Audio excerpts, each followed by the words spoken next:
Então, eu vou começar aqui com vocês com uma apresentação, tá? Uns slides que eu tenho. E aí a gente vai alternando lousa, slide, tá certo? E boa. Bom, seguinte, então a gente vai falar sobre célula, né? Sobre o citoplasma e suas organelas. A aula de hoje vai ser sobre isso, sobre o citoplasma e suas organelas. Ok? Bom, um pouco do histórico. Deixa eu só autorizar aqui. Oi, Ana, tudo bem? A Ana não entrou ainda. Um pouco do histórico sobre as células que a gente vai falar, né, gente? Em 1665, mais ou menos, a gente teve esse cara aqui, uma pintura desse cara, né?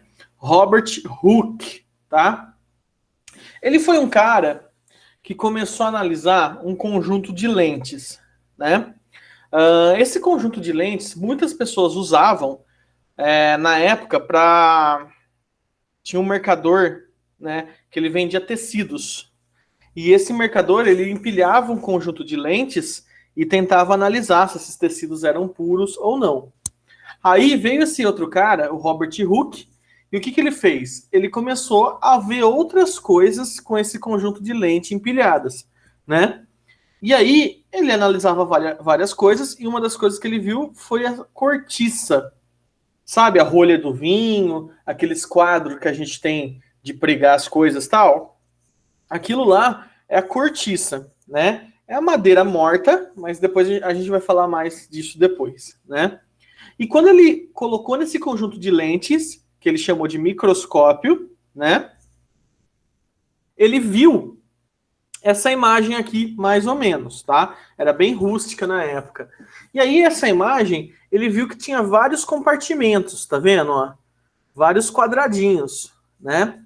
Ele olhou esses quadradinhos que formam a madeira, que formam o vegetal, e como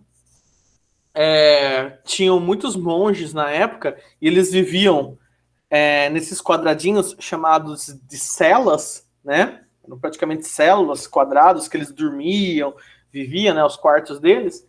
Ele chamou esses quadradinhos que tem na planta de pequenas celas, tá? E aí, pequeno, do grego, é ula, né? Então, por exemplo, espícula, pequeno espinho, né? Célula, pequena célula. Então, é daí que vem o nome célula, pequena célula, que foi visto no microscópio, tá certo? Então, esse já foi um passo para isso que a gente vai começar a estudar agora, para citologia. Aí depois veio esse cara, o Anton van Leeuwenhoek, tá? Que era o cara que mexia com tecidos, né? Que eu tinha falado para vocês. E aí, o microscópio dele era bem rústico, né? Então era bem simples mesmo. Tá vendo essa chapa aqui de metal? Era isso praticamente. Você colocava alguma coisa aqui, na ponta dessa agulha, né? Vocês estão vendo que tem uma agulha? E olhava por esse orifício. E ponto. Você conseguia ver ampliadas as coisas, né? Então vocês estão vendo como que os microscópios estão bem rústicos ainda, né? Olha esse aqui do Hooke, né? Que ele tem aqui um lugar para pôr, aí ele tem uma esfera com água para aumentar a luminosidade, né? Ou ele podia pôr uma vela aqui e aí ele conseguia ver. Olha o do Leeuwenhoek, como é bem simples ainda. E a galera começou a ver de tudo. Ver poça d'água, gota de sangue, poeira, até o esperma. Inclusive no esperma, né, eles viam estruturas se mexendo. E lembra que a gente falou? Quem mexe é animal, quem não mexe é vegetal, né? Aí ele viu alguma coisa mexendo no esperma, aí ele falou, pô, então é animal, zoo. Então ele chamou de espermatozoide, animal do esperma, né? Animal que se mexe. Beleza? E atualmente a gente tem isso, o microscópio óptico, tá certo? Então a gente chama de microscópio óptico, ele é usado na biologia, na área de biológicas, e é o mais comum, né? Então o que é principal de vocês saberem? Precisa decorar o que é um microscópio, o que não é?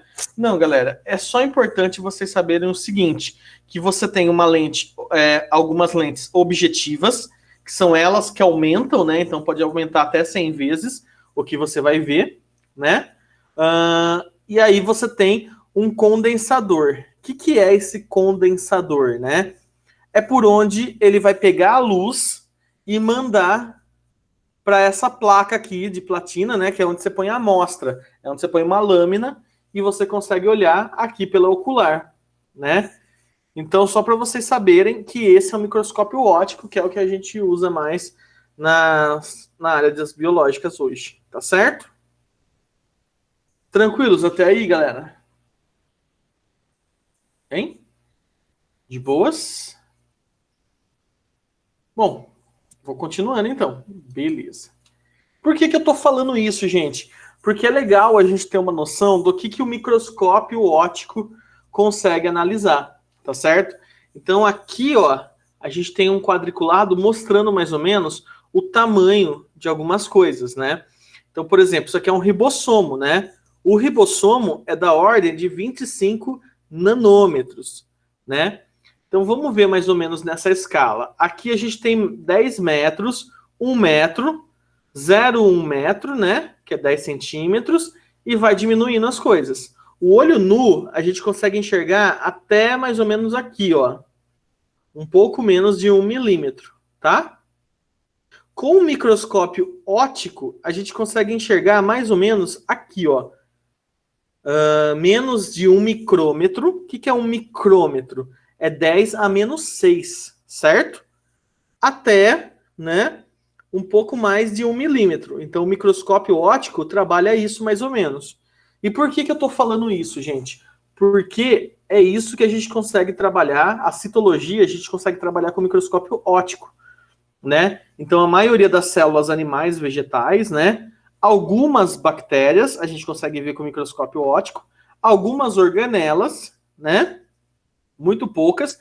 E se você quiser ver coisas menores do que a gente tem no microscópio óptico, né? Aí a gente tem que já usar uma microscopia eletrônica, que ela impregna íons, né? E aí aumenta a imagem de forma computadorizada. Então, com a microscopia eletrônica, você já consegue ver, por exemplo, moléculas menores, que nem proteínas, lipídios, né? Vírus. Com microscópio óptico a gente não consegue ver vírus, tá certo?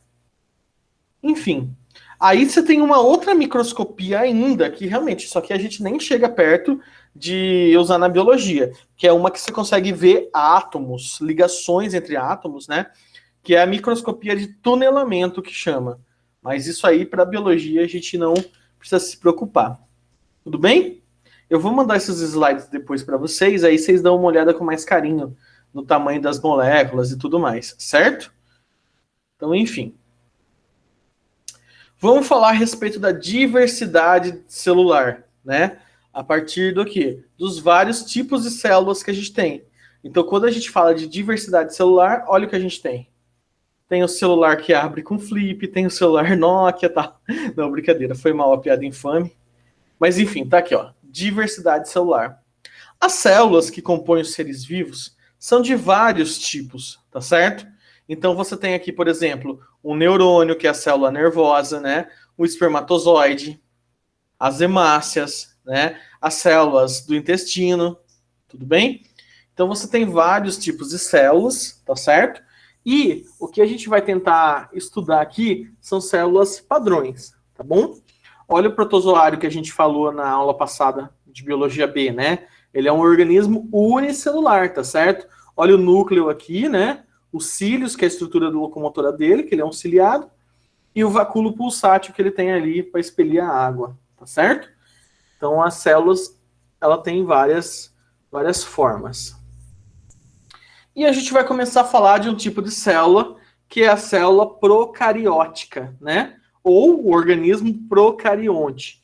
Isso a gente já viu, a gente já falou lá das bactérias, das cianobactérias e das arqueias. Mas vale a pena a gente falar de novo, tá certo? Então, por isso, eu vou aqui compartilhar com vocês a lousa. Gente, tá tranquilo? Vocês estão conseguindo entender ou tá muito rápido? Ué, Érica, seus sobrinhos não estão aqui na aula, viu? Xinga lá eles. Bom, vou colocar aqui, ó. Então a gente vai de bio A, tá certo? E o assunto que a gente vai ver em bio A é, próprio nome, citologia.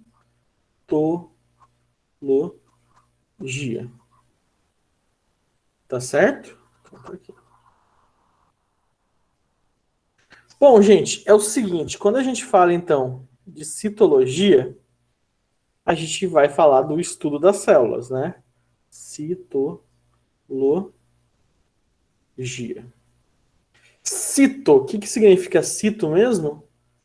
Cito significa célula. Célula. Então, sempre que vocês verem cito em algum lugar, vocês vão identificar que é célula. E logia significa, né? Logos, logia, estudo. Tudo bem? Gente, então o primeiro tipo de célula que a gente vai estudar são as células, né? Deixa eu por aqui.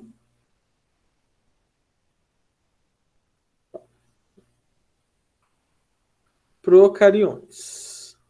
Os organismos procariontes. Bom, a gente já viu por cima algumas coisas, mas vale a pena a gente dar uma relembrada, tá certo? Como que se dividem, né? Como que é a característica de uma célula procarionte, né? Então, primeiro de tudo, o que que você vai ter nessa célula procarionte? Quem lembra a estrutura mais externa de uma célula procarionte?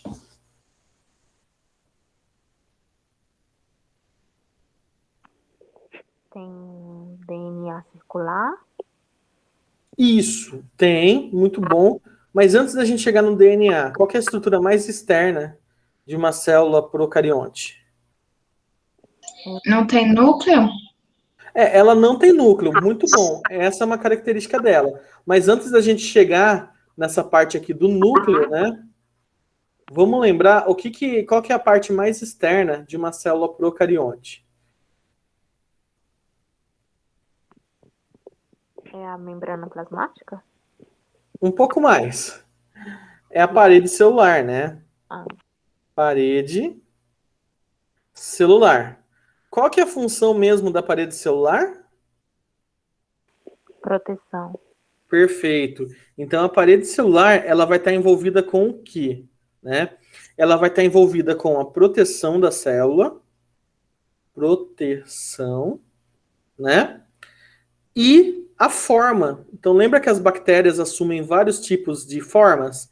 Então a parede celular que vai configurar essas formas, certo? Uma outra informação sobre a parede celular aqui das células procarióticas, né? Dos organismos procariontes. É que ela é formada por uma substância chamada peptídeos glicano. Tá certo? O que significa isso, peptídeo glicano, né? É uma substância que é a base do quê? Peptídeo vem do quê mesmo? Aminoácido, né? Então a ligação entre aminoácidos é a ligação peptídica. E glicano, glico, né, vem de glicose, vem de açúcar. Então esse peptidoglicano, ele é a base do quê? Aminoácidos e glicose, tá certo? A próxima estrutura que vem, aí sim é o que vocês estavam falando lá. A próxima estrutura que tem é a membrana plasmática, tá certo? Então você tem a parede celular. E agora você tem a membrana plasmática, tudo bem? Nossa, eu tô desenhando meio ruinzinho aqui, mas beleza. Gente, e a membrana plasmática? Qual que é a função da membrana plasmática na célula? Membrana plasmática.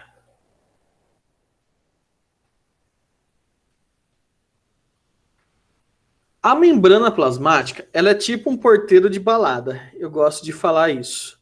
Ela tem a função de permeabilidade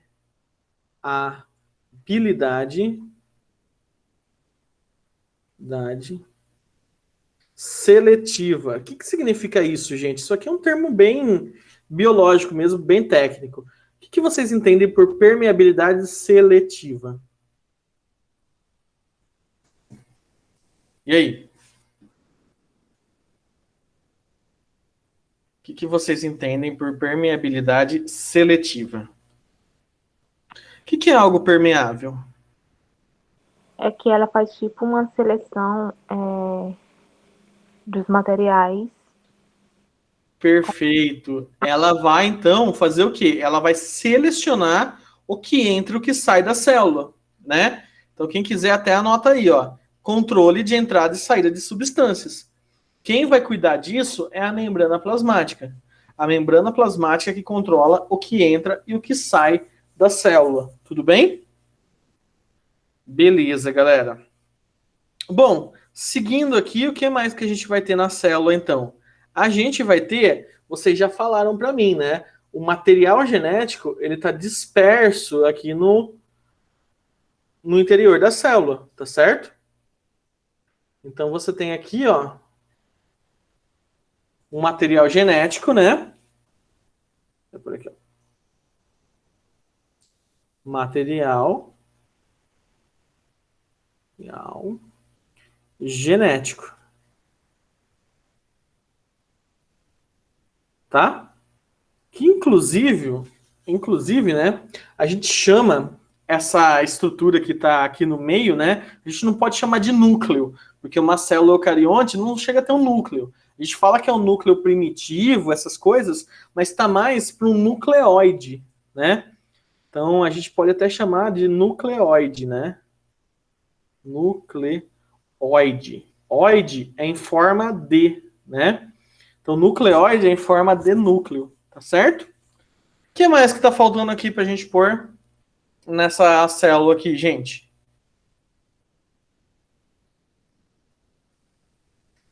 Lembrando que não pode faltar nas células, nos seres vivos.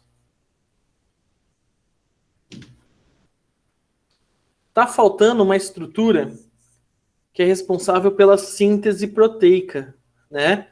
Então, essas estruturas, elas ficam aqui totalmente dispersas no interior da célula, né? De qual estrutura a gente vai estar falando aqui? A gente vai estar falando do ribossomo. O somo, né? O material genético, eu nem vou colocar aqui a função, porque vocês já viram nas aulas lá de DNA e RNA, tá certo? Só lembrando que o ribossomo das bactérias é o ribossomo 70S, né? Ele é um tipo diferente de ribossomo, tá bom? Diferente das eucariontes, né? Mas a gente já fala disso. E aí, qual que é a função dos ribossomos? É a síntese proteica, né? O que é a síntese proteica? É a produção de proteína. Então, o ribossomo, ele está atrelado a isso, tá bom? Só vou colocar aqui 2 detalhes para a gente lembrar, né, que eles são exclusivos aí de bactérias. Você tem alguns segmentos de DNA isolado, né? Então, esses segmentos de DNA isolado do DNA principal, eles vão levar o nome de... nossa, apaguei aqui sem querer. Esse segmento de DNA isolado que a gente tem das bactérias, a gente vai chamar ele de plasmídeo, tá certo? E o plasmídeo é um segmento de DNA isolado. Como assim isolado? Ele guarda genes essenciais para a bactéria. Como assim essenciais?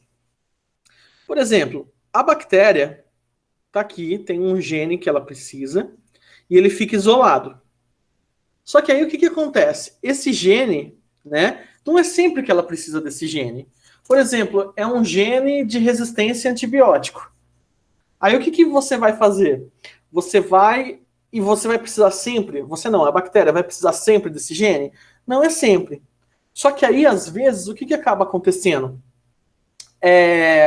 Às vezes a bactéria se encontra no meio com o antibiótico, seja ele natural, produzido por fungos, ou seja no seu corpo quando você está tomando antibiótico para combater uma infecção. O que a bactéria vai fazer, então? Ela vai incorporar esse plasmídio, tá? No DNA dela, e aí ela vai ativar esse gene de resistência a antibiótico. Então, o que que acontece? O DNA da bactéria, lembrem disso, ele é bem menor, tá? A quantidade de DNA e o DNA que a bactéria tem é bem menor que o DNA de uma célula eucarionte. Inclusive, ele é o único DNA circular ainda no interior da bactéria, né? Então, ela não tem muito espaço. Ela vai guardando esses genes fora do DNA principal dela. Tudo bem? Então, os plasmídios são de extrema importância. Hoje em dia, eles são muito usados na área de biotecnologia, né? Como assim na área de biotecnologia? A gente já tem uma outra professora de bio, que ela vai assumir a partir daí, e ela vai falar com vocês, né? Sobre biotecnologia. Mas, só para a gente já adiantar, o que que faz a biotecnologia quando a gente trabalha com bactérias, né? Uma das áreas dela é justamente colocar o gene de produção de insulina humana nesses plasmídios, certo? E fazer com que a bactéria incorpore esses plasmídios. Logo, o que que a bactéria vai estar produzindo? Fala para mim, você coloca o gene de insulina num plasmídio e coloca na bactéria. O que que a bactéria vai começar a produzir? Hein, gente? Vai lá.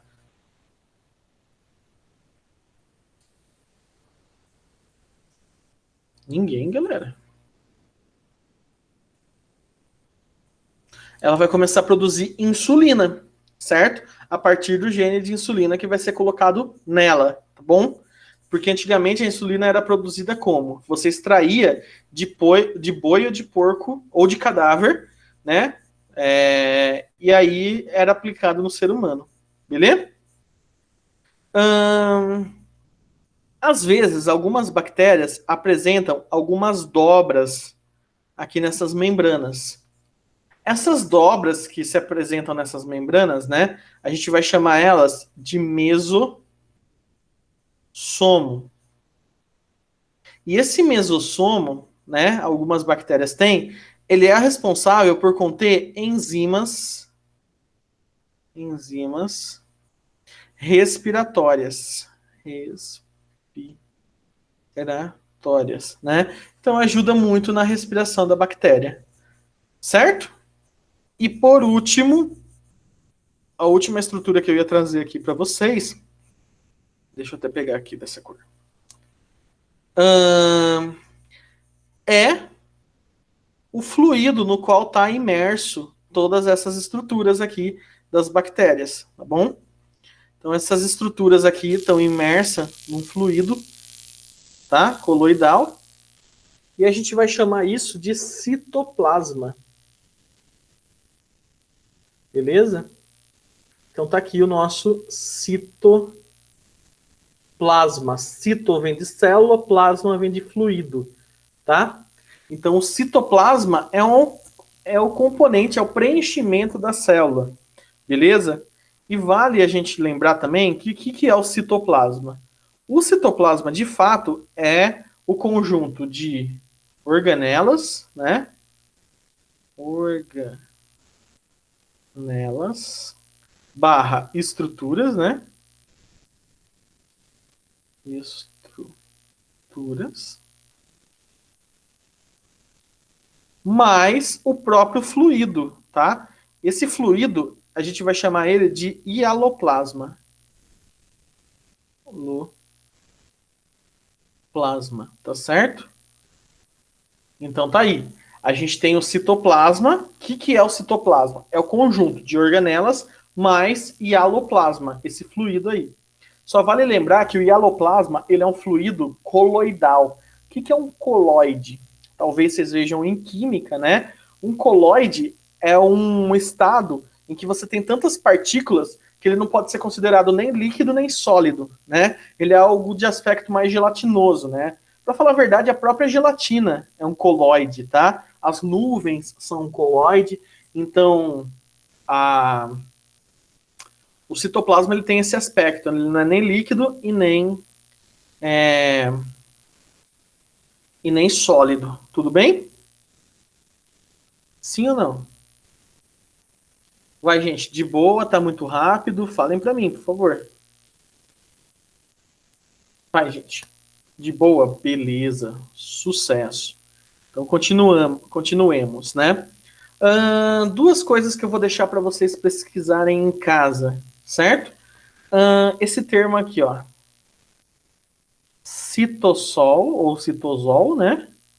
E citogel. Não vai dar muito tempo da gente conversar sobre isso, mas procurem aí na casa de vocês. Citosol e citogel, tá certo? Vou trazer, antes da gente finalizar aqui, a célula procariótica, eu vou trazer uma observação, tá? E essa observação que eu vou trazer é a seguinte. Eu vou fazer um asteriscozinho aqui, um asteriscozinho aqui, um asteriscozinho aqui e um aqui no citoplasma, certo? O que eu quero dizer com esse asteriscozinho? É o seguinte, é que onde tiver esse asterisco, tá? É obrigatório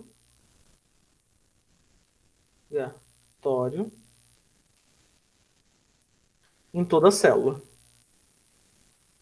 Toda célula. Certo? Então, para ser chamada de célula, você tem que apresentar, no mínimo, essas 4 estruturas, tá? Que é o citoplasma, ou seja, um meio, um fluido, um preenchimento, o ribossomo, que é a estrutura para produção de proteína, e sem proteína não há vida, tá certo? O material genético, que faz todo o controle da célula, tá? E a membrana plasmática. A membrana plasmática vai ter uma aula disso. Aí vocês vão ver que ela é de extrema importância para delimitar um meio interno e um meio externo, certo? Então a membrana plasmática é o que vai controlar a entrada e saída de substâncias. É o que vai definir, aqui ao lado de dentro, as reações que ocorrem aqui dentro é particular dessa célula. O que ocorre fora é do lado de fora, né? Então você vai precisar dessas 4 estruturas para você chamar algo de célula, certo? Enfim, percebam que o vírus só tem uma dessas estruturas, né? Então, por isso, né, a gente considera aí o vírus como um agente infeccioso, não é nem um ser vivo, tá? É um ser não vivo, beleza? Bom, gente, então essa é a célula procariótica, essa é a célula dos procariontes, beleza? Vamos voltar um pouco aqui no slide e ver aqui mais ou menos o que a gente tem, né? Olha aí, essas são microscopias, né? São imagens tiradas a partir de microscópio de células, né? De células procariontes, tá bom? Aqui você tem uma representação, um desenho aí de uma célula bacteriana, tudo bem? E é o que a gente falou. Olha o que ela vai ter, né? A parede celular, né? Em azul aqui, a membrana plasmática, em dourado, beleza? Olha o mesossomo, que é essa dobra que vai formar, o citoplasma, que é o preenchimento da célula, os ribossomos, o material genético, né? Nucleóide e tudo mais, os plasmídios, tudo bem?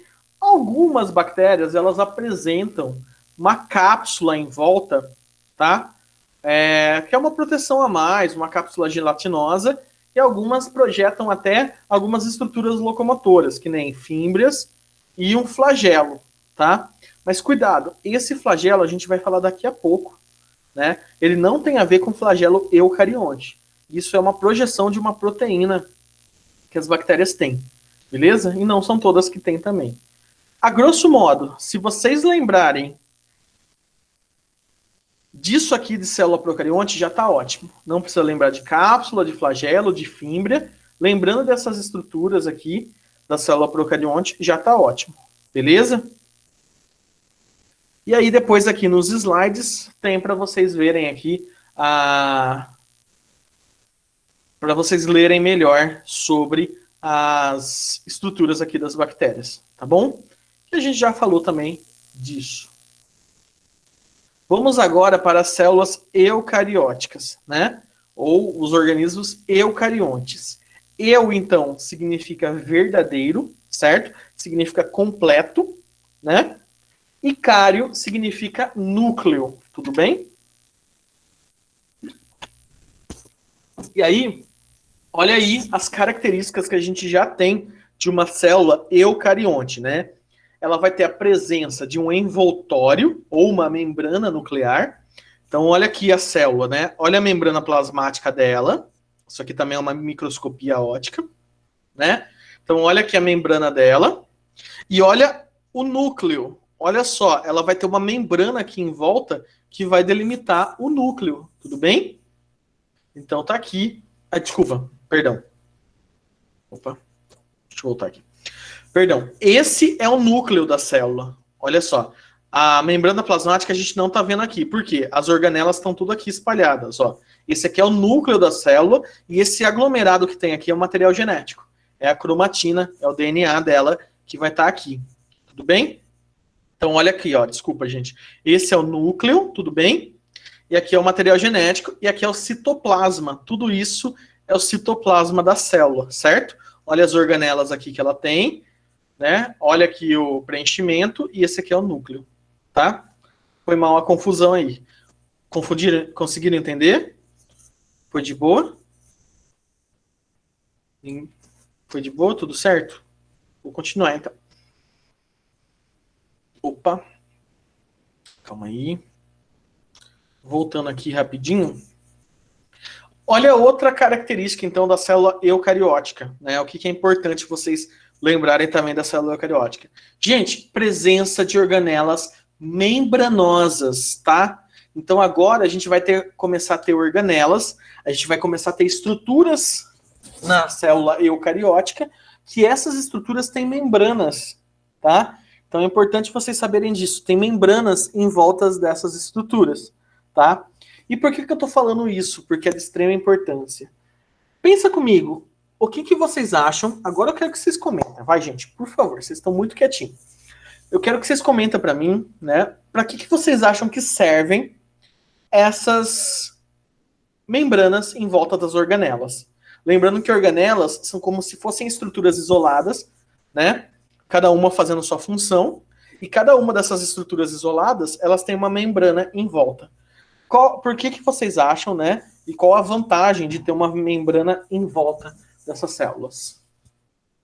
Dessas organelas, desculpa. Autodefesa? Quase. Ajuda a ter uma proteçãozinha a mais. O que mais, gente? Quem mais pode ajudar aí a Sabrina?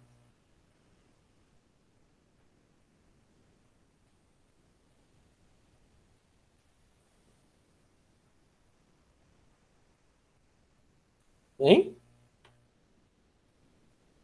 Eu vou dar um exemplo, então. Cada organela, a gente... Olha aí, Alana. Para nada de errado entrar nelas. Elas só deixam entrar o que é para... Legal, muito bom. Não, legal também. Ajuda nisso também. Tá legal, né? Eu vou dar um exemplo seguinte. Imagina, então, cada uma de vocês aí, na casa de vocês, né? Aí, por exemplo, alguém está assistindo televisão na sala. Aí, beleza. Aí você está no seu quarto fazendo sei lá o quê. Estudando, vamos dizer assim, tá bom? Aí outra pessoa está no banheiro fazendo sei lá o quê. Tomando banho, tá certo? Outra pessoa está na cozinha. Fala para mim, se vocês não tivessem paredes entre esses cômodos, pensa comigo, alguém vai estar estudando no quarto, aí vai estar ouvindo a pessoa cantar no banheiro ou fazendo outra coisa, não que não dê para ouvir, e aí a pessoa está na cozinha, vai estar mexendo com comida, enquanto está caindo água do banho na cozinha, enquanto está caindo comida na sala. Vocês percebem o que começa a acontecer? Começa a ter uma confusão a mais, começa a ter uma intromissão, né? Uma perturbação a mais de um cômodo no outro. E as organelas, elas funcionam mais ou menos dessa forma. Cada uma acaba acontecendo o quê? Cada uma tem sua função específica na célula, porém, se você tem uma membrana em volta delas, elas conseguem desempenhar muito melhor essas funções. Elas conseguem ficar muito mais isoladas fazendo as funções delas, né? Então uma vai lá digerir, outra vai produzir energia, outra vai transportar substâncias, mas cada uma, teoricamente, no seu quadrado, né? Cada uma isolada. Então essa é a função das organelas membranosas, né? essa é a função de você ter membranas, né? As membranas que elas têm em volta ajuda nisso, ajuda a cada uma ter uma independência maior de trabalho, de função, ok? Tranquilos com isso, gente? De boa?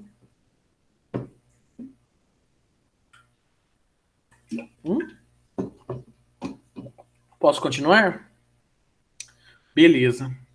Bom, continuando aqui, agora a gente vai falar então das células, né? Por aqui, ó. A gente vai falar das células eucariontes, tudo bem? Por aqui, ó. Células eucariontes, tudo bem? E é o seguinte, gente. Lembra que eu falei? O único grupo de organismos procariontes a gente encontra no reino Monera. A gente encontra as bactérias, as arqueias e as cianobactérias, tá certo? E quando a gente fala de eucariontes, é tudo o restante, beleza? Protozoários, que a gente já viu, algas, que a gente já viu, fungos, animais e vegetais, tá? Porém, o que a gente vai dar ênfase para a gente estudar aqui? A gente vai dar ênfase para estudar a célula eucarionte, tá? Animal. Beleza? Então, a célula eucarionte animal é a célula que a gente vai dar ênfase para estudar, beleza? E como eu falei para vocês, qual a estrutura que a gente tem que ter obrigatoriamente nela, né? A primeira delas é, então, a membrana plasmática. Ok? Então, estou tentando fazer aqui uma membrana plasmática. Pronto. Consegui. E aí, gente, a gente já falou da membrana plasmática, tá? A membrana plasmática, ela tem a função do quê? Eu vou até puxar uma seta aqui, né? Aqui, e vou puxar uma seta para mostrar que ambas têm membrana plasmática. Tudo bem? Então tá aqui. Aí, o que eu tenho para falar para vocês agora, gente? É o seguinte. A célula eucarionte, digamos que ao longo da evolução, o que foi acontecendo? A gente foi tendo maior volume, tá, das células, até um momento em que o conjunto de membranas que tinha foi se delimitando, foi se envolvendo ao longo das gerações dos seres vivos, né? Até um ponto em que essa membrana acabou delimitando várias coisas do que tinha na célula. E aí acabou formando o núcleo, tá? Então tá aqui o núcleo delimitado com material genético, certo? Então, eu vou até aqui puxar uma setinha, né? Para mostrar aqui o núcleo, beleza? Bom, o que mais você tem? Na verdade, eu vou fazer ao contrário, quer ver? Eu vou colocar mais no canto para não poluir tanto o desenho. Pronto. Então você tem aqui o núcleo, tá certo? E dentro do núcleo você tem o material genético, né? Eu vou até puxar aqui o núcleo, tá bom? Então, vou por aqui, ó. Núcleo.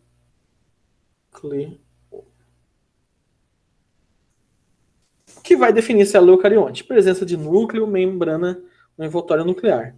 O núcleo ainda, depois a gente vai detalhar melhor, tá certo? O que mais que eu quero que vocês entendam? A célula eucarionte, ela vai ter um conjunto, tá?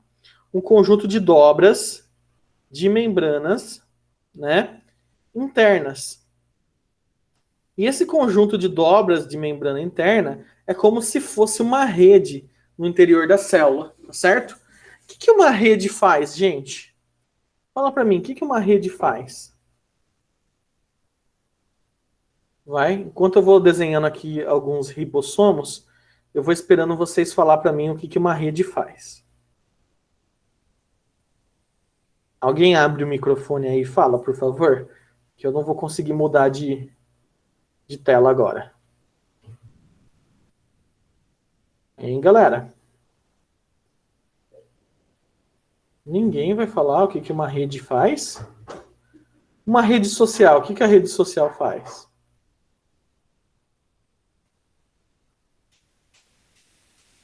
Hein? Ela conecta as pessoas. Perfeito. Ela conecta. Tá certo, muito bom. Uma rede, ela conecta, tá certo? E essa estrutura que eu tô falando para vocês, ela também conecta as coisas entre as células. É uma rede que vai ligar as estruturas entre as células, tá bom? E aí, como que a gente vai chamar essa rede, né? Esse conjunto, são dois aqui, tá? Vou puxar duas setas então. Como que a gente vai chamar esse conjunto de redes que conecta as coisas? A gente viu que ulo, significa pequeno. Então a gente vai ter uma pequena rede dentro da célula. Como que chama essa pequena rede dentro da célula? Ela vai chamar retículo, né? Pequena rede, retículo endoplasmático. Plasmático. Retículo endoplasmático. Aqui em cima também é o retículo, né? Retículo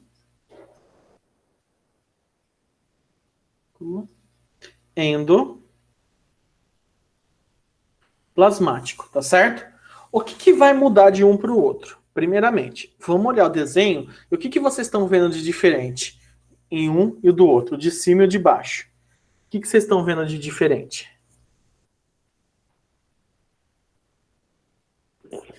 Um é liso e o outro é o rugoso. Isso. Então, o que acontece? Um, você tem ribossomos aderido nele. O outro não. O que não tem ribossomos aderido nele, a gente vai chamar de retículo endoplasmático liso. E o que tem ribossomo aderido nele, a gente vai chamar de retículo endoplasmático rugoso, tá certo? Ou, caiu na Unicamp ano passado, esse termo, granuloso. Tá? Então, retículo endoplasmático rugoso ou granuloso, tá? Gente, no geral, primeira função, então, dos dois, o que vai acabar sendo? A primeira função dos dois é justamente conectar toda a célula. E como que ele vai conectar toda a célula? Ele vai cuidar, né? Eles vão cuidar do transporte de substâncias. Tá certo? Então, o retículo endoplasmático, primeiramente, ele vai fazer isso. Ele vai cuidar do transporte de substâncias. Vamos ver se eu consigo escrever aqui. Ó. Transporte de substância. Beleza? Agora, vamos para a segunda função dele. Só vale lembrar o seguinte. O ribossomo, a gente já viu qual que é a função do ribossomo, né? A função do ribossomo é a síntese proteica, tá? E uma observação aqui, o ribossomo dos eucariontes, tá? A gente vai chamar de ribossomo 80S, né? Então o ribossomo dos eucariontes é diferente do ribossomo dos procariontes, que inclusive, olha por que o antibiótico, acho que eu já falei isso, funciona contra bactérias. Porque o antibiótico, ele vai e ele age perfeitamente com o ribossomo 70S e não com o ribossomo 80S. Por exemplo, por que você não pode tomar antibiótico para combater protozoários e fungos? Porque protozoários e fungos são eucariontes. E aí esse antibiótico que funciona no ribossomo não vai funcionar no protozoário e fungo. Né? No ribossomo da bactéria não vai funcionar no ribossomo do fungo e do protozoário, tá? Esse é um tipo de antibiótico. Tem outros que atua quebrando a membrana, a parede celular da bactéria, beleza? Mas isso era mais para vocês saberem também. Continuando aqui, então. Gente, o ribossomo a gente viu que tem proteína, certo? E aí o que acaba acontecendo? O retículo que tem ribossomo aderido nele acaba também fazendo essa função. Ele acaba fazendo síntese proteica. Tá? Então, tanto o ribossomo quanto o retículo endoplasmático rugoso, eles estão responsáveis pela síntese proteica, tudo bem? Só que aí, a proteína que é produzida no retículo endoplasmático granuloso, né? Ela é mandada para fora da célula, né? Ela é para uso externo. Vou fazer melhor. Ela é para secreção, para ser mandada para fora da célula. Né? Então, tudo que a célula manda para fora dela, a gente vai chamar de secreção. Secreção, tá? Cuidado, secreção são substâncias que o corpo usa ainda. Você manda para fora para o corpo usar, manda para fora da célula. Excreção é o que o corpo não usa mais, tá? Então, o retículo endoplasmático granuloso vai sintetizar proteínas para secreção, tá? E o liso, pessoal, o liso, né? Ele vai estar atrelado a duas coisas fora o transporte. Ele vai estar trabalhando, né? Na síntese de lipídios, tá? Então ele que vai produzir a gordura no nosso corpo, ele que vai produzir os lipídios que a gente precisa, tá certo? Tudo bem, a gente vai conseguir pela alimentação também, mas os lipídios eles são produzidos nesse retículo endoplasmático liso. Ele também é responsável pela desintoxicação da célula, tá? Então, o retículo endoplasmático liso, né, ele é responsável pela desintoxicação. Eu vou falar dois órgãos que as células desses órgãos têm muito retículo endoplasmático liso e vocês vão tentar falar para mim por que tem essa quantidade de retículo endoplasmático liso, tá? Quais são esses dois órgãos? As gônadas, tá? O que são as gônadas? Nos homens, nos machos da espécie humana, são os testículos, e nas fêmeas da espécie humana são os ovários, tá certo? Agora eu quero que vocês falem para mim, né? Onde que a gente vai ter bastante retículo endoplasmático liso nas células de quais órgãos? Das gônadas, tá? Que são os testículos e ovários, e no fígado. Por que vocês acham isso, gente? Por que vocês acham, olha só, que nas gônadas, né, testículos e ovários e no fígado tem bastante células com retículo endoplasmático liso, com excesso de retículo endoplasmático liso?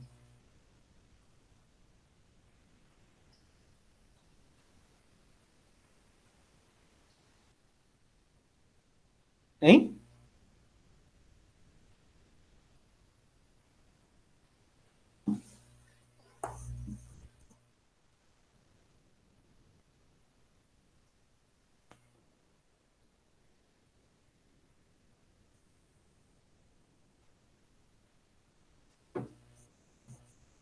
Ninguém, gente. Bom, vai lá. Qual que é a função dos testículos e dos ovários? Produzirem hormônios, tá? Quais hormônios? Hormônios esteroides. Quais são os hormônios esteroides? Testosterona, estrógeno, progesterona, certo? Esteroides, por quê? Eles são a base de colesterol. O colesterol é um lipídio. E o que significa isso, então? Se você tem bastante retículo endoplasmático nas células desses órgãos, né? Retículo endoplasmático liso, vai produzir bastante colesterol, vai produzir bastante lipídio e vai produzir esses hormônios, né? No fígado, a mesma coisa. Para vocês terem noção, né? Cerca aí de 75 a 85% do colesterol que a gente tem no nosso corpo é produzido pelo nosso fígado. O restante vem da alimentação, né? E o fígado também, ele é o órgão responsável por desintoxicar o nosso corpo. Tudo que é absorvido pelo fígado, pelo intestino, vai para o fígado para ser desintoxicado, né? Então você tem uma veia chamada veia porta-hepática, que ela sai do intestino e vai para o fígado. E aí vai ser desintoxicado no fígado, tá certo? Então olha só a importância de você ter vários retículos endoplasmáticos liso, na onde? No fígado e nas gônadas, tá? Aí eu vou trazer para vocês um outro comentário. Eu não sei se vocês já ouviram falar da cirrose, né? E o que é a cirrose? O fígado é um órgão fantástico do nosso corpo, né? Ele cuida de várias coisas, desde ali de reservar carboidratos, porque, por exemplo, ele reserva glicogênio. É no nosso fígado que a gente reserva glicogênio para o corpo todo, né? Às vezes vocês podem ouvir falar, mas o músculo também reserva glicogênio. O músculo reserva glicogênio, mas para ele só, o músculo. O fígado reserva glicogênio para o corpo todo, tá certo? O fígado produz hormônios, o fígado produz a bile, o fígado produz colesterol, o fígado desintoxica. Olha só tudo que o fígado tem. E aí, o que acaba acontecendo? Ele tem que ter uma capacidade muito grande de regeneração, né? Então, o fígado ele tem uma capacidade muito grande de regeneração. Contudo, o que acaba acontecendo? As pessoas que têm costume de ingerir muitas drogas, e drogas que eu tô falando não são só as ilícitas. Eu tô falando de álcool, eu tô falando de remédios, tá? Então, as ivermectinas, né, e cloroquinas da vida, o que a gente está tendo notícias agora, né? Muito obrigado, Érica. A gente está tendo notícia que tem gente agora, pessoas que tomaram aí doses de ivermectina contra a Covid bem além do que é recomendado na bula, e que a ivermectina é para verminose, tá certo? A verminose, obrigado, a Erika deu um toque aqui para mim. A ivermectina é para verminoses, é para parasitoses do tipo de artrópodes, né? Piolho, carrapato, essas coisas, né? Sarna. E aí a ivermectina é para isso. A cloroquina é para combater malária. E aí tinha pessoas tomando a torta e direito, cloroquina e ivermectina. E aí o que acontece? Todos esses medicamentos, essas drogas que a gente toma, né? Porque medicamento, inclusive farmácia, é chamada do quê? Drogaria, né? Elas vão ser o quê? Degradadas no fígado. E o que vai acabar acontecendo, gente? Seu fígado vai, degrada essas drogas, tanto o álcool quanto esses medicamentos, né? E aí, beleza. Algumas células vão morrer, porque a carga é muito grande, mas seu fígado regenera. Aí, dali um tempo, você toma outra dose. Seu fígado perde uma parte e regenera. Aí você perde outra parte de novo. Aí essas partes que vão se regenerando, elas vão aumentando cada vez mais a quantidade de retículo endoplasmático liso nela. E aumentando cada vez mais, as células do fígado vai chegar um momento que elas só vão ter retículo endoplasmático liso, praticamente. Só vai ter essa estrutura, essa organela. E vai começar a não ter outras funções. Não vai começar a não produzir proteína, não produzir energia. Vai chegar um momento que essas células vão ficar disfuncionais. E é aí que você desencadeia a doença chamada de cirrose. Né? A cirrose. Tanto que o problema que está dando aí com pessoas que tomaram excessos e mais excessos de ivermectina e cloroquina, está dando esse problema de cirrose medicamentosa, tá? Hepatite, né? Inflamação do fígado medicamentosa, e alguns estão até esperando transplante de fígado, né? Enfim, galera, é justamente essa a função do fígado. Por quê? Porque ele tem esse excesso de retículo endoplasmático liso, tudo bem? Aí vocês podem se perguntar, né? Tem pessoa que vai lá e bebe pra caramba. Às vezes a pessoa bebe lá meia caixa de cerveja sozinha e vai lá e fala: ô, eu sou forte, eu bebo e não caio. Dá vontade de falar, né? Ô, da hora, velho, põe no currículo. Porque o que tá acontecendo com a galera? Ela tá bebendo demais, o fígado dela tá começando a ficar cada vez mais resistente, né? E pode ser que no futuro ele vai estar problemático demais, né? Então, por que essas pessoas vão ficando resistentes, vão ficando cada vez mais tolerantes a álcool ou a outras coisas? Por causa do fígado que vai ficar resistente. Tanto que tem até, né, que as mulheres, elas são mais sensíveis ao álcool do que os homens, justamente porque o fígado delas é menor do que dos homens, tá bom? Enfim, galera, tranquilos até aí, conseguiram entender essa historinha aí dos retículos endoplasmáticos? De boa? Sim ou não, gente? Gostaram dessa historinha aí do fígado? Então cuidem bem do fígado de vocês, tá certo? Enfim. Continuando, olha o que a gente vai ter também. Vai ter uma aula mais específica, né? Mas agora a gente vai ter uma organela, e essa organela, ela parece praticamente um pãozinho. Tudo bem? Então ela vai parecer praticamente um pãozinho, né? E o pão é carboidrato. O carboidrato, né, fornece energia. Quem que é a organela responsável por produção de energia? É a chamada mitocôndria. Então, das diversas células que a gente tem pelo corpo, né, a gente tem a mitocôndria, que ela é responsável pela respiração celular. E a respiração celular é um sinônimo para produção de energia, produção de ATP. Tá certo? Energia, então, na biologia, a gente vai chamar de ATP, tudo bem? Energia. Ok, galera? De boas até aí? Então, as mitocôndrias, elas servem para isso no nosso corpo, para produção de energia, tá? Aí, vou desenhar aqui para vocês uma outra estrutura também, que ela é um conjunto de sacúlulos achatados. Aparece uma bolsa achatada, né? E a partir dela são liberadas vesículas, tudo bem? E essa estrutura, essa organela aqui que a gente está falando, é o porquê que a célula foi ao psicólogo. Porque ela tinha complexo de Golgi. Ah, gostaram da piada? Complexo de Golgi, tá certo? Ou complexo golgiense, ou só o Golgi mesmo, tá bom? Gente, é o seguinte. Depois eu explico melhor isso, tem uma imagem lá, que se eu for desenhar isso vai gastar muito tempo. O Golgi, ele está relacionado com várias, né, funções no nosso corpo. Ele vai fazer o empacotamento de vesículas, empacotamento de substâncias. Ele vai fazer o papel de maturação de proteínas, maturação de proteínas. Lembra que as proteínas, elas têm os seus estágios? Estágio primário, secundário, terciário, quaternário, né? O que acontece?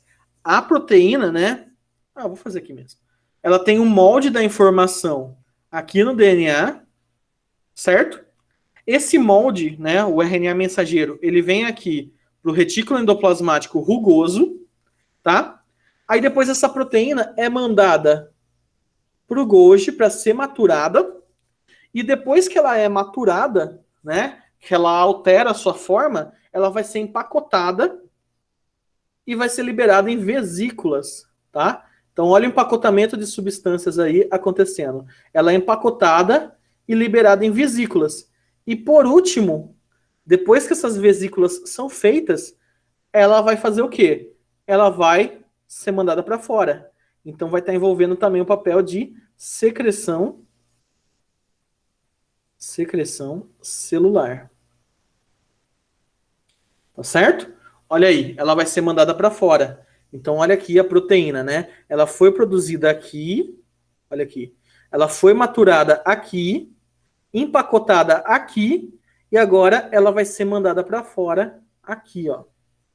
Essa vesícula que se formou no Golgi, ela se funde com a membrana plasmática, e o conteúdo que estava dentro dela,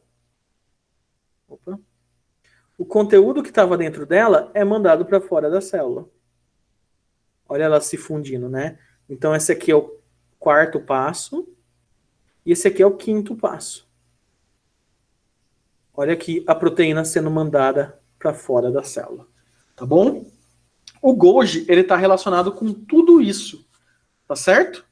E eu vou deixar até aqui uma última observação do Golgi. Olha só a importância dessa organela, né? Uma última observação do Golgi é justamente o quê? Ele está também relacionado com a formação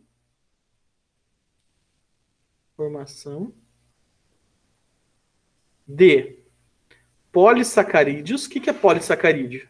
São carboidratos muito grandes, né? Polissacarídeo.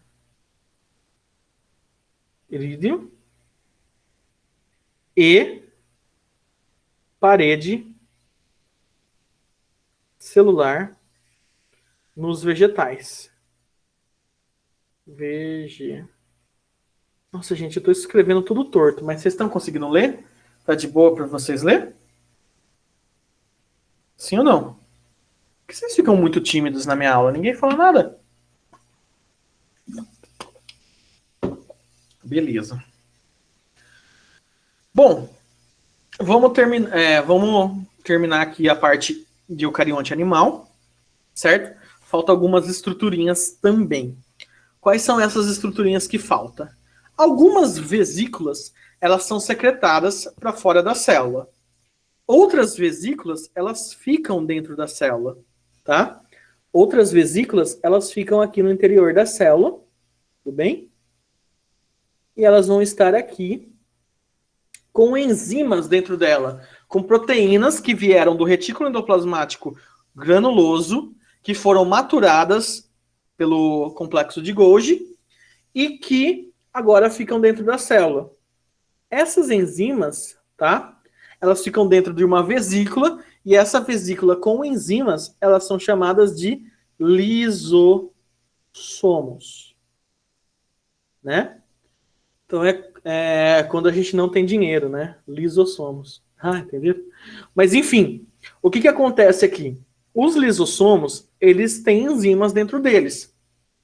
E qual que é a função dessas enzimas? É a função da digestão intracelular. Tudo que vai entrar na célula, o que acontece? Entra, e aí um grupo de lisossomos, eles se grudam nisso que entrou e começam a digerir, né? Então os lisossomos, eles estão responsáveis por isso, né? E, inclusive, eu vou deixar aqui para vocês pesquisarem também, não vai dar tempo de eu falar, mas é o fenômeno que acontece com o lisossomo. É o chamado autólise e autofagia. Autólise e autofagia, tá? Depois vocês procurem também esses dois termos, né? Que está relacionado aos lisossomos e é importante vocês saberem dele, beleza? Gente, a gente tem os lisossomos, né? E a gente tem, como a gente falou que o retículo endoplasmático liso, ele é responsável por desintoxicar as células, a gente também tem vesículas que são liberadas a partir do retículo endoplasmático liso, tá? E essas vesículas, né, a gente vai chamar elas de peroxissomos. Peroxissomos, tá? O que acontece? A respiração celular, ela gera muitos radicais livres, e esses radicais livres, eles acabam gerando dentro da nossa própria célula água oxigenada. E essa água oxigenada, ela é tóxica para a nossa célula. É por isso que a gente tem, né, como a gente tem essas organelas peroxissomos, elas fazem o quê? Elas degradam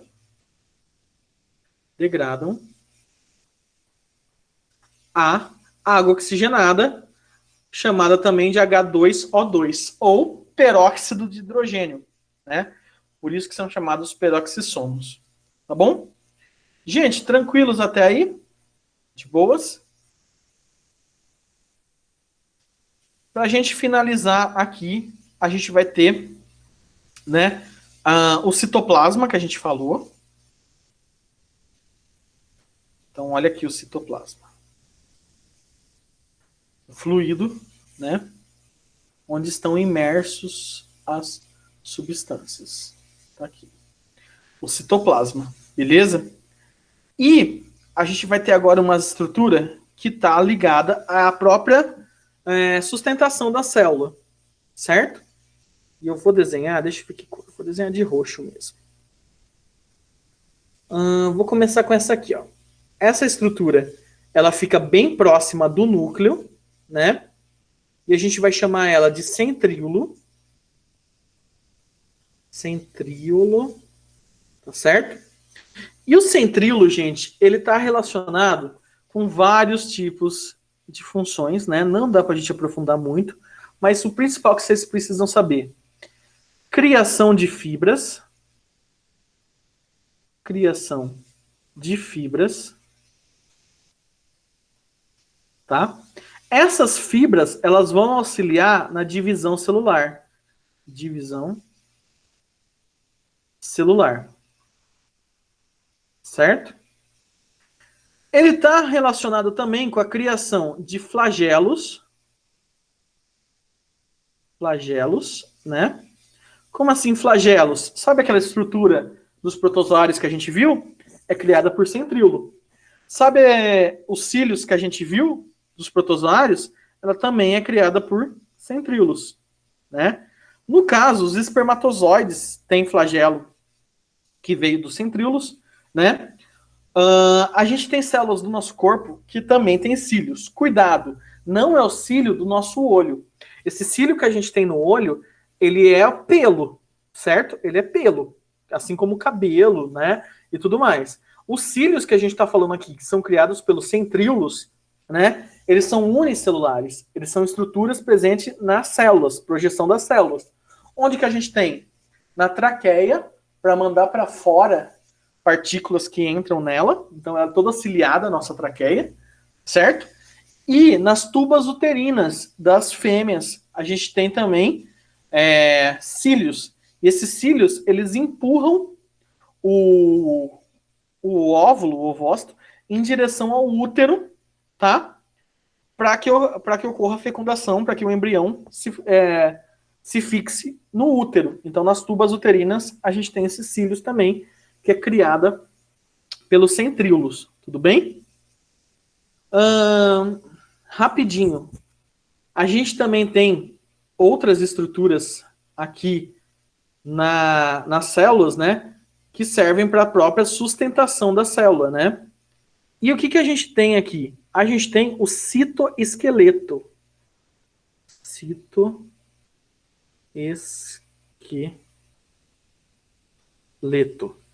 E o citoesqueleto é para a própria sustentação da célula, tá certo? E ele é formado por 3 tipos de fibras proteicas. Actina, que ele dá sustentação e forma outras estruturas. Tubulina, que é criado pelo centríolo. E filamentos intermediários. Não precisa se preocupar com isso, tá? Vai estar no slide.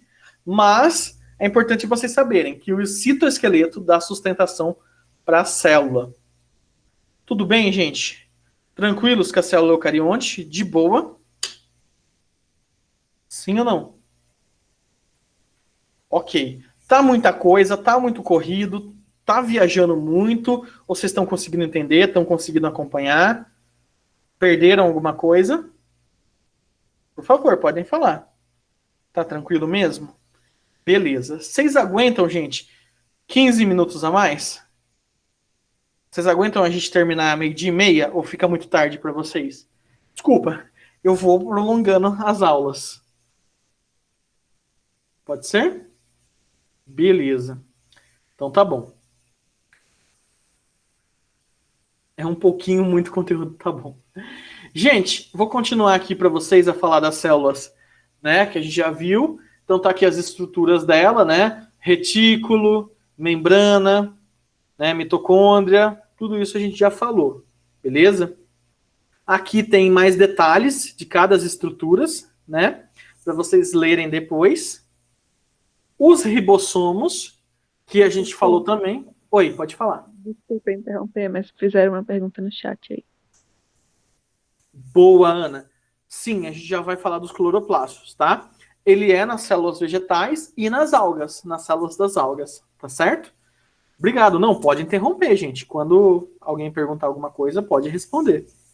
Olha aqui, gente, retículo endoplasmático, tá certo? Desculpa, o ribossomo, beleza? E os ribossomos são formados em 2 partes, a subunidade maior e a subunidade menor, né? Então ele tá aqui. Desculpa, eu vou mudar lá. O ribossomo procarioto, ele é 80S e o eucarioto, ele é 100S, né? A gente chama eles disso, eu vou mudar lá. Mas enfim, olha aqui os ribossomos. Ele é 2 subunidades, tá certo?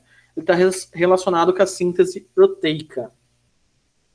O núcleo, que a gente já falou, que ele é apenas presente em eucariontes. E o que a gente tem no núcleo, né? A gente tem essa membrana em volta dele. Muita gente fala que é errado usar o termo carioteca. Cário é núcleo, teca é casca. Aí você vai falar que é uma casca do núcleo. Só que, na verdade, né, o que acaba acontecendo? Ele é muito mais do que uma casca. Ele tem todo um complexo de poro, né, para controlar o que entra e o que sai do núcleo, tá certo? O RNA mensageiro mesmo. Ele sai pelos poros que a gente tem aqui no envoltório nuclear. Então, por isso que muita gente não gosta que fala que é carioteca. Mas, se cair no vestibular, se vocês ouvirem o termo carioteca, é envoltório nuclear. Então, a gente tem isso aqui, né? O envoltório nuclear, que é o 2, né? O 1 é os poros que tem nesse envoltório nuclear, tá bom? O 4 é o material genético na forma de cromatina, que está aqui no núcleo. O 5 é o fluido do núcleo, chamado de nucleoplasma ou cariolinfa, né? Assim como o citoplasma é o fluido da célula, nucleoplasma é o fluido do núcleo. E o 3 é o nucleolo, tá? O nucleolo é aqui que a gente vai ter informação para fazer RNA ribossômico. E o RNA ribossômico vai formar os ribossomos, beleza? Os ribossomos, eles são 50% proteína e 50% RNA ribossômico, tá certo? E ele tem alguns átomos de magnésio no meio para juntar as duas subunidades. Olha aí, falamos do retículo endoplasmático liso, do rugoso, tá certo? O complexo de Golgi, descoberto por esse cara aqui, Camilo Golgi, né, nas células. A gente falou também da secreção que ele faz. Então, olha aqui. 1, ocorre a transcrição no retículo endoplasmático rugoso. 2, o retículo endoplasmático rugoso manda para o complexo de Golgi. 3, né, o complexo de Golgi matura. 4, ele forma a vesícula. 5, ele manda essa vesícula para fora. Então, olha aí, trabalhando em conjunto, o retículo endoplasmático rugoso e o complexo de Golgi.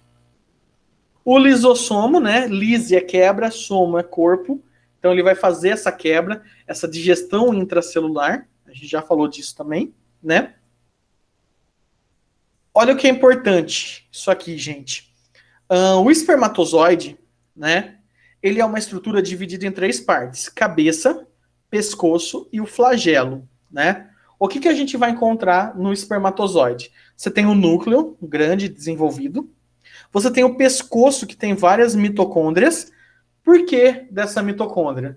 Para estimular a movimentação do flagelo, certo? Então o flagelo vai precisar de energia para se movimentar. E na ponta dos espermatozoides, você tem complexos de Golgi que começam a liberar lisossomos. Esses lisossomos que estão sendo secretados pelo complexo de Golgi se acumulam e começa a formar uma estrutura grande, chamada de acrossomo. Isso é muito importante, gente. O acrossomo, ele é um conjunto de lisossomo. Lembra para mim, lisossomo faz digestão. Então, o que vai ser útil esse acrossomo? Quando o espermatozoide ele chega no óvulo, no ovócito, ele começa a digerir uma camada que tem em volta do ovócito. A camada chamada zona pelúcida. E aí, por causa desse acrossomo, ele consegue adentrar o núcleo dele, certo? Então, o acrossomo é importante para isso. Ele é formado por lisossomos para digerir essa camada em volta do óvulo, beleza? Lembrem disso, acrossomo no espermatozoide, tá certo? A mitocôndria, a gente falou, ela faz a produção de energia, a produção de ATP, tá? E ela tem DNA e ribossomos próprios, certo? Então ela tem um autocontrole nela. Inclusive, ela tem herança materna, mas isso a gente vai ver depois, né? Em herança uniparental, porque as mitocôndrias a gente recebe só das mães, né? Olha só o que vai acontecer, só vai entrar o núcleo do espermatozoide. Por isso que a gente só recebe as mitocôndrias da mãe. As do pai vai ficar para fora essa parte. Tá bom? Olha aí o peroxissomo que a gente falou, ele degrada a água oxigenada, ele tem essa enzima chamada catalase, né? Que ela vai quebrar a água oxigenada, liberando água e oxigênio. Inclusive, quando você corta o dedo, arranha o joelho, às vezes as pessoas têm costume de passar água oxigenada. E aí, por que forma essas bolinhas quando passa água oxigenada? Porque você rompeu células, você liberou esses peroxissomos no local e você passa água oxigenada para desinfectar. Ela vai liberar oxigênio. Essas bolinhas, tudo oxigênio sendo liberado, né? Inclusive, é para evitar bactérias anaeróbicas, bactérias que são tóxicas ao oxigênio, beleza? Que nem o tétano, por exemplo. Ele é anaeróbico. Centríolos, a gente já falou aí. Citoesqueleto, depois vocês leem melhor essa parte. E olha aí, a célula vegetal, beleza? A célula vegetal é bem rápida, porque a gente já viu quase todas as estruturas que a gente tem, né? Então, a célula vegetal, ela é eucarionte também, só que ela vai ter algumas estruturas diferentes. Então, tá aqui a nossa célula eucarionte vegetal. Gente, a primeira estrutura da célula eucarionte vegetal, tá? Eu vou desenhar ela aqui. E, que nem a Ana falou, ela vai ter o que, gente? A parte mais externa da célula vegetal, né? Vai ser a parede celular. Vou colocar aqui, ó. Parede celular.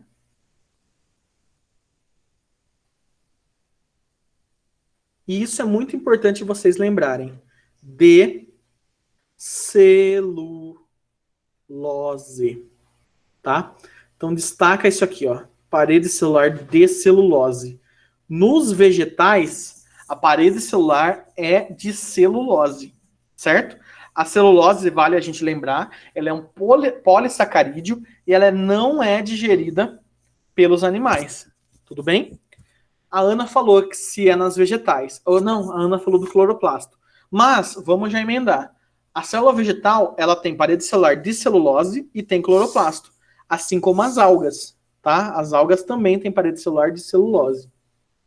Gente, depois, o que a gente tem aqui? A gente tem o que toda célula tem que ter, né? Membrana plasmática, beleza? Ah, mas espera aí, como que a célula vegetal vai conseguir trocar substância com o meio se ela tem parede celular? A membrana vegetal, gente, ela é porosa, tá? A membrana celulósica, né? Ou parede celular, ela é porosa. Então, ela tem poros. Quem, de fato, vai continuar fazendo o controle de entrada e saída de substância é a membrana plasmática, tudo bem? Deixa eu pintar aqui. Pronto, tá aqui a nossa... Que burro que eu tô sendo? Só um minuto. Eu posso ver melhor aqui.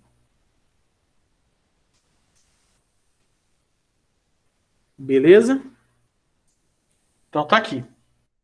O resto, ela vai ter quase igual. Ó, retículo endoplasmático, né? Núcleo, ribossomos ao longo da célula. Ela vai ter retículo endoplasmático rugoso, retículo endoplasmático liso, tá? O citoplasma ela tem também. Só que aí olha o que ela vai ter agora, que vai ser diferente. Deixa eu só colocar aqui mitocôndria, né? Ela tem mitocôndria. Algumas pedagogas, né? Elas falam, é a fotossíntese e a respiração da planta. Não, gente. A planta ela faz fotossíntese e ela respira também, tá? Então, por isso, ela tem mitocôndria para fazer a respiração celular e ela tem também o cloroplasto, beleza? Então, tá aqui os cloroplastos, né? O cloroplasto é uma organela bem maior, ele consegue ser visto sem corante e no microscópio óptico. Então, tá aqui o cloroplasto. Tá certo? E o cloroplasto, né? Qual que é a função dele? Fazer fotossíntese. Ele realiza a fotossíntese. E eu vou dar uma aula disso para vocês depois, né? Então tá aí, o cloroplasto vai fazer isso. E olha só o que a gente vai ter aqui também na célula vegetal. a gente vai ter um vacúolo, um grande vacúolo no interior dela, tá? Esse vacúolo ocupa boa parte do espaço da célula, né? E a gente pode chamar ele de vacúolo vegetal ou vacúolo de suco celular. Vacúolo vegetal. Não confundam. Se falar em vacúolo, numa prova, o primeiro vacúolo que você vai ter que pensar é esse aqui. É o das células vegetais, certo? Se for falar o vacúolo do protozoário, que nem a gente viu na outra aula, você vai ver que é o vacúolo contrátil ou vacúolo pulsátil. Ele vai especificar, certo? Porque a gente tem 3 tipos de vacúolo. O vacúolo vegetal, o vacúolo contrátil ou pulsátil e o vacúolo digestivo. O vacúolo digestivo é formado por lisossomos, né? Lembra que eu falei que eles digerem? Então, se falou só vacúolo, é o vacúolo vegetal. Os outros, eles vão estar acompanhados, né? Então, olha aí, o vacúolo vegetal. Gente, o que tem dentro desse vacúolo vegetal? Ele tem água e sais minerais, certo? Para realizar o quê? O controle osmótico. Do mesmo modo que o vacúolo contrátil ou pulsátil controla a água dentro da célula do protozoário, o vacúolo vegetal ele faz o controle osmótico. Mas esse controle é diferente nas células vegetais. Por que ele é diferente? Porque nesse caso, ele acumula água e sais minerais, né? Ele não precisa se preocupar em mandar para fora essa água e sais minerais que ele controla, tá? E é isso que deixa ela cheia, a célula vegetal cheia. Inclusive, uma alface, quando você tempera, né, e deixa muito tempo, ela começa a murchar, porque o vacúolo começa a perder água, né? O sal de fora começa a puxar o sal de dentro. Tudo bem? Galera, tranquilos até aí? Tranquilos? Olha aqui o citoplasma, né, que eu desenhei. E aí, eu vou anotar aqui umas observações. A célula vegetal não tem, tá? Então, célula vegetal não tem colesterol. Então, por isso que, por exemplo, azeite de oliva, né, livre de colesterol, amendoim, livre de colesterol, eles fazem propaganda disso, mas lógico, né? Os vegetais não têm colesterol, não tem lisossomos. Essa aqui eu gostaria que vocês pensassem, gente. Por que não tem lisossomo na célula vegetal? E aí, alguém consegue falar? Lisossomo, digestão intracelular, certo? Por que não tem? Lisossomo é digestão. A célula vegetal precisa fazer digestão? Não, né? Ela é autótrofa. Ela produz o próprio alimento, ela faz fotossíntese. Então não precisa. E também não tem centríolo. Então a célula vegetal não tem isso que eu anotei para vocês. Tá certo? Bom, acho que a lousa a gente terminou. Só para ver uns últimos slides. De novo, tem aqui as informações. Olha a parede celular que a gente falou de celulose. Olha o vacúolo, né? Olha o cloroplasto, que assim como a mitocôndrias, ele tem herança também uniparental, um só dos pais, ele manda isso, e tem DNA e ribossomo próprio. Tem um vídeo que depois vocês podem ver, que é o movimento que o... Depois vocês veem isso. É o movimento... Não, vamos ver agora, rapidinho, gente. Deixa eu pôr na velocidade 2. É um vídeo... No microscópio, se vocês veem uma célula vegetal, vocês conseguem ver o cloroplasto, porque ele tem clorofila. E aí, quando você põe luz, o cloroplasto ele começa a girar em volta da célula atrás de luz. E esse movimento é chamado de ciclose celular. Olha aqui o cloroplasto se movimentando na célula vegetal, procurando a luz, né? Então, esse movimento é chamado de ciclose, beleza? E aqui tem algumas coisinhas para vocês brincar depois, né? Já caiu essa questão, que ela é clássica, sobre células, né? Aqui é uma tabela, para depois vocês identificarem qual célula é a célula A, qual célula é a célula B e qual célula é a célula B, a C, né? Então, olha só. Positivo indica que tem e negativo indica que não tem, tá? Depois vocês dão uma olhada nisso. E por último, o que é mais vantajoso, gente? Uma célula que ela é grandona, um organismo que tem uma célula grandona, unicelular e grandão, ou uma célula pequena, várias células pequenas, um organismo que tem várias células pequenas, tá? Pensem nisso e tentem responder depois. Eu vou mandar um vídeo que eu tenho no meu canal que eu explico isso aí, beleza? Gente, olha aí, meio-dia e meia, consegui terminar, tá certo? E acho que é isso, tá bom? Muito obrigado pela presença de vocês. Bom final de semana, bom domingo, né? Bons estudos e terça, então, a gente vê aquela aula de aprofundamento, beleza? Eu que agradeço, Ana, a presença de vocês. Muito obrigado, né? Desculpa aí a quantidade de conteúdo, mas finalizamos aí as organelas. Tchau, tchau, gente. Valeu. Falou.